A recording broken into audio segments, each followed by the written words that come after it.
Masih di Sapa Indonesia Malam, dalam beberapa hari terakhir terjadi tindak kejahatan sadis di berbagai daerah. Yang banyak menjadi korban adalah perempuan dan anak-anak.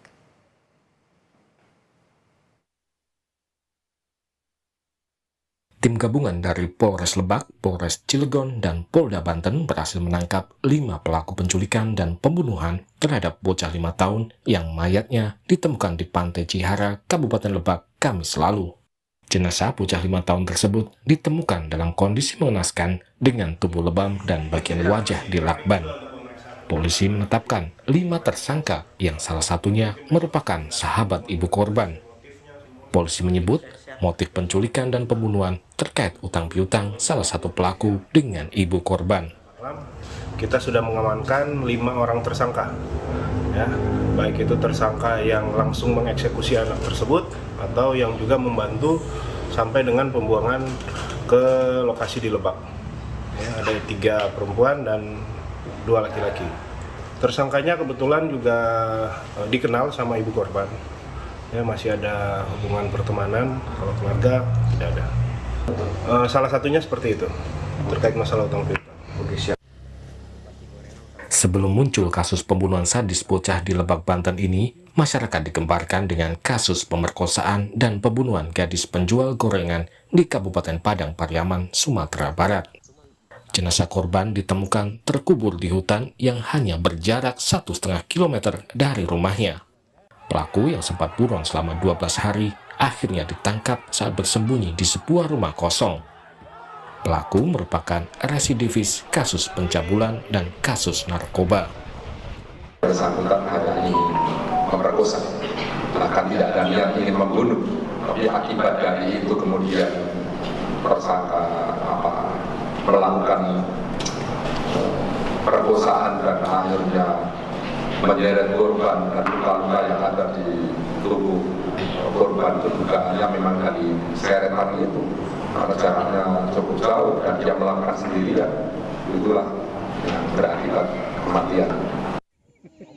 Kasus pemerkosaan yang diakhiri dengan pembunuhan juga terjadi di kota Palembang, Sumatera Selatan.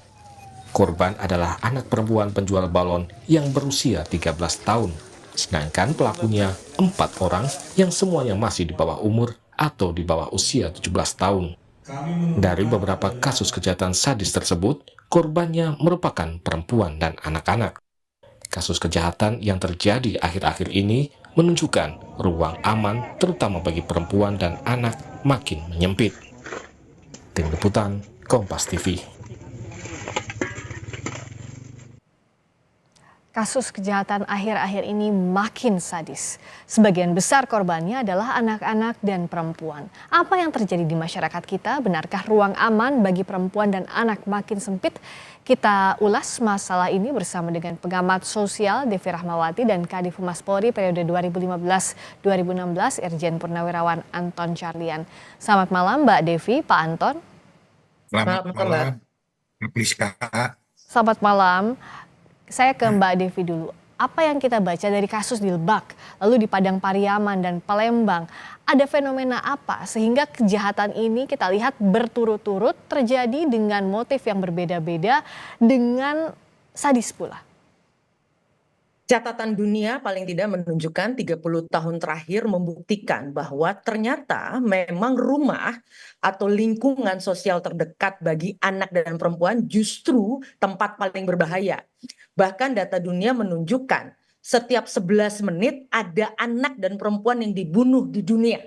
Jadi ini bukan satu fenomena yang hanya terjadi di Indonesia. Nah, pertanyaannya kenapa kemudian intensitasnya, baik itu jumlah ataupun perilakunya semakin mengerikan?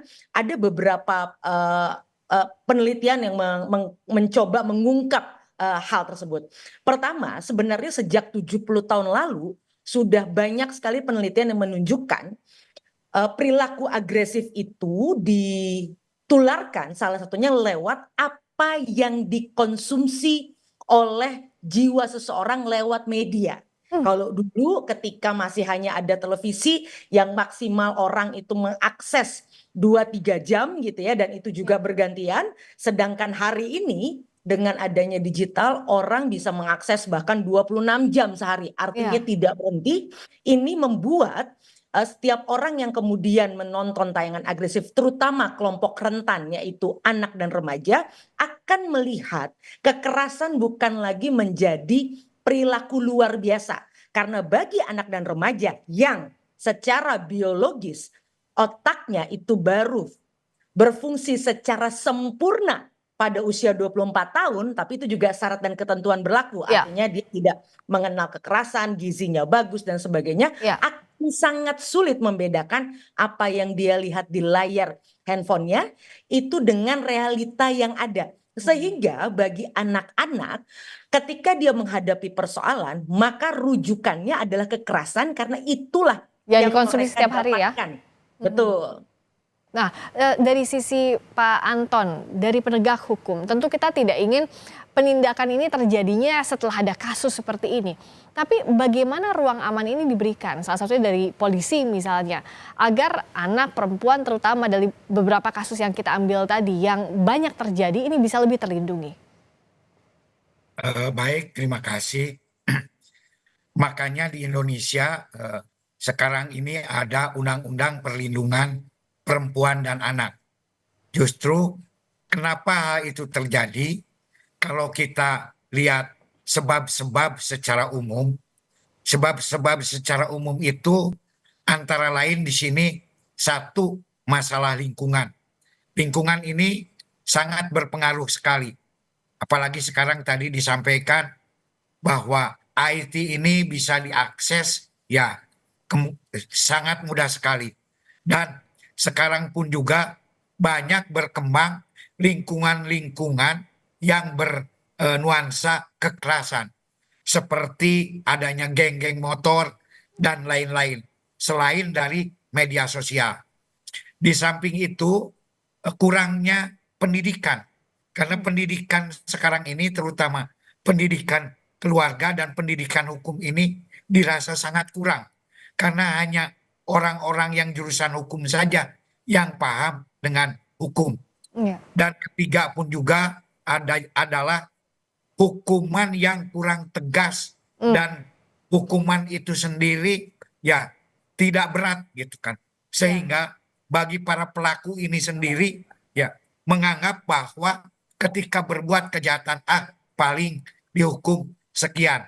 Namun di samping itu ada juga memang para penyebab kejahatan itu yang memang ada teori klasik, neoklasik dan lain-lain yang memang sudah punya sifat jahat itu sendiri.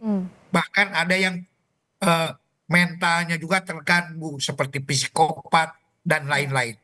Makanya di sini ruang aman untuk perempuan dan anak diusahakan bahwa kita pun juga bahkan salah satu teori di Jerman dikatakan katanya bahwa terjadinya pemerkosaan itu ada bantuan dari korban. Misalkan ada bantuan itu apa? Karena korban misalkan berpakaian seksi dan lain-lain. Tapi dalam kasus-kasus yang terakhir ini kan tidak demikian Pak Anton ya, kalau kita lihat. Betul, cuman ini kan teori. Teori ini bisa dipakai atau bisa tidak. Nah, bagaimana ruang agar perempuan dan anak ini bisa aman?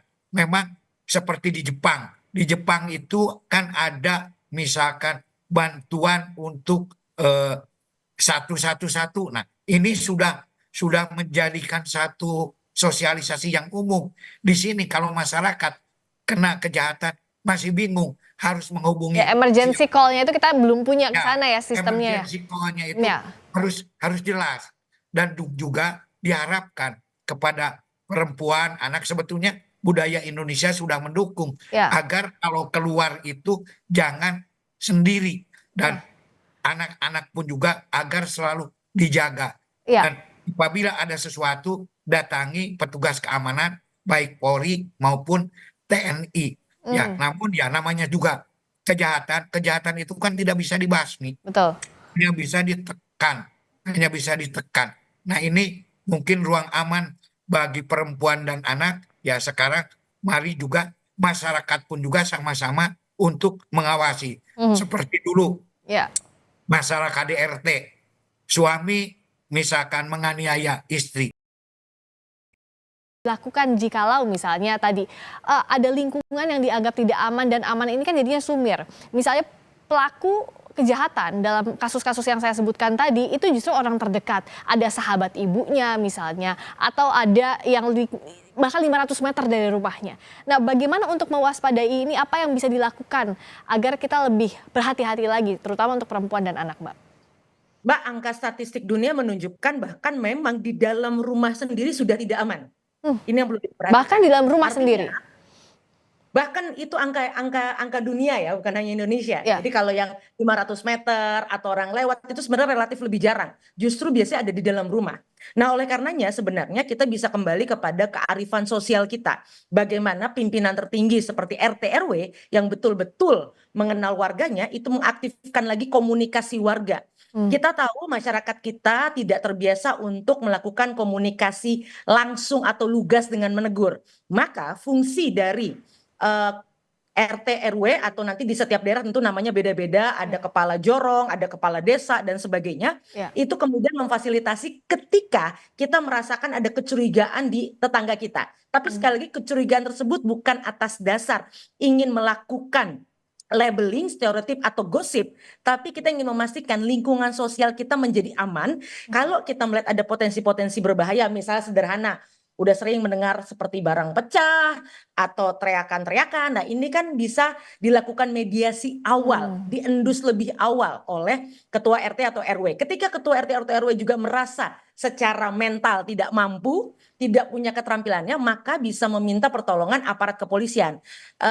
Sejak di Jakarta yang kalau nggak salah sekarang sudah diaplikasikan secara nasional, ada model namanya polisi RW. Artinya polisi RW ini fungsinya adalah memang pencegahan, bukan penangkapan. Artinya kalau misalnya RT RW juga tidak memiliki kemampuan untuk berkomunikasi dengan orang-orang atau keluarga atau rumah yang dianggap berpotensi di dalamnya terjadi aksi kekerasan, maka aparat yang sudah dibekali dengan kemampuan yang lebih tentu bisa masuk ke dalamnya dengan tentu saja pendekatannya persuasif gitu ya. Nah, model-model mengakrabkan kembali warga lewat siskamling, lewat arisan di mana di sana kemudian teman-teman Binmas misalnya bisa kembali mengingatkan dan memberikan petunjuk kalau membutuhkan pertolongan seperti apa, ini menjadi penting.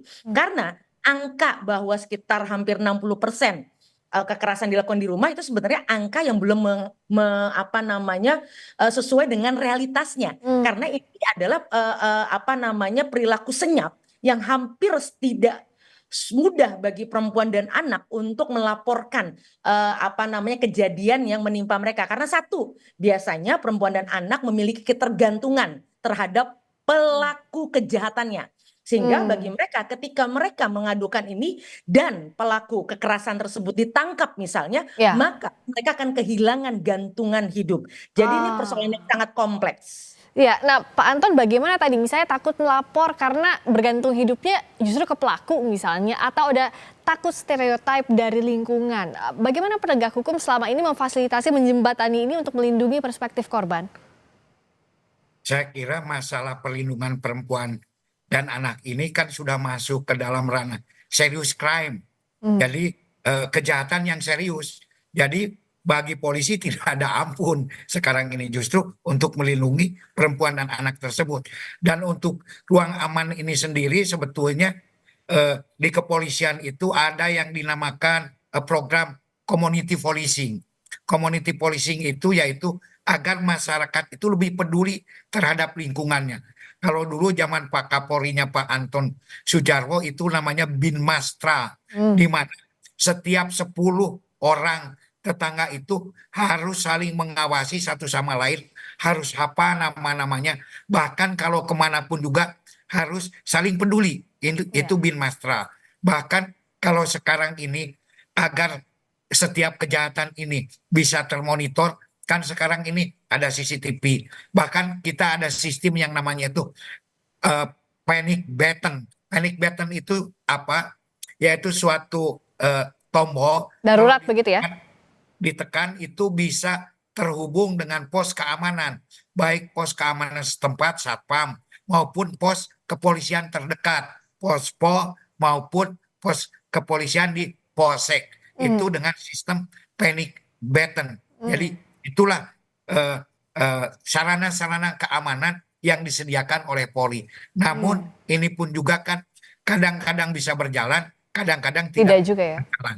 Ada juga di beberapa perumahan karena memang ini perlu sedikit biaya, ini berjalan Ya. sehingga apabila sedikit saja ada kejahatan apa saja ada mencurigakan, tombolnya ditekan, minimal satpam terdekat akan datang Ya. segera ke sana. Apalagi sekarang aplikasi-aplikasi ini sangat modern sehingga ada posko pos IT di satpam atau nanti akan ketahuan di mana lokasi tempat panic button ini berada. Ya sebetulnya itulah salah satu sarana-sarana yang disediakan oleh Polri. Jadi ada Kemudian sistem, ada kepedulian itu yang harus dibangun ya, ya, Pak Anton ya. ya, Nah, kepedulian itu yang harus dibangun. Karena apapun juga kejahatan ini kan tidak bisa diprediksi. Makanya ada teori NKK, niat dan kesempatan. ya, Ada niat, tidak ada kesempatan, tidak akan terjadi. ya. Gitu kan. Ini Nah, siapa yang bisa membaca niat? Kan tidak ada. betul. Tapi Bahkan kita kan tadi bisa- seperti yang disampaikan oleh Mbak Devi bahwa bahkan dari rumah sendiri itu banyak kasus tidak aman berasal dari rumah. Padahal itu adalah lingkungan kita tinggal sehari-hari, Mbak Devi. Tapi bicara soal kalau dari segi sosial, meskipun ini juga terkait dengan hukum, pelaku ini bahkan di kasus yang kami tampilkan itu residivis, seakan tidak ada efek jera. Nah, dari sisi sosial, apa yang bisa kita lakukan begitu? Karena kalau secara undang-undang kan harus ada niat dari pembuat undang-undang untuk mengubah aturan. Tapi dari masyarakat bagaimana untuk mewaspadai ini? Mbak, memang di zaman sekarang ini bukan persoalan kemudian misalnya para residivis ini tidak jerah misalnya. Ya. Kita perlu sadar data-data dari peneliti dunia ini menunjukkan bahwa masyarakat di era digital ini sedikitnya sejak 15 tahun terakhir itu menjadi masyarakat yang jauh lebih mudah marah, jauh lebih mudah tersinggung atau bahasa lapangannya itu baperan. Baper ini itu membuat mereka lebih mudah kemudian melakukan tindakan-tindakan agresif yang sebagian kemudian berujung pada kematian.